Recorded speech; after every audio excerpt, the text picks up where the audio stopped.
Ag druidim a dro leán óige. I'm going to ball reach. Bunsa ar an Blasket mór a rugach maid chean tamá cearna nó chud sí blian áhin. Caoiní cín sa treisinis, agus go dain na má thúcháin. Cad bhrahan tú na chin tú náid? Búigenas. Ach tá ar an gine bhfuil so. Ar bhór éir chhlaach maid síocháin le heis le héadíon tríhannig peg séirs agus muidir seo súlaháin.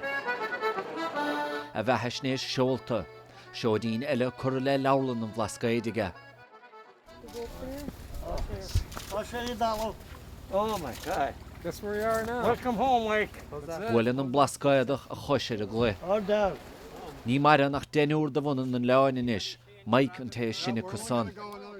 Bhí sé is súil go mór go néanach sé an bhar, go néanach sé an teicsin nó thuaig mar de míad héin, go dúcha sé cho fada sin leán, agus thuáin maid na nuamh ní raibh sé cínte.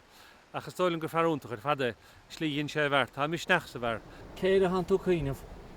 Na heláin goléad ar a chum bhaileidir agus ar chum chadar meachtain agus an nabarí dhéanamh agus iascoch agus an tamáint agus. Daoine le díabéad. Bhíad a chrúig, fáin agus tuiscinnach. Yeah.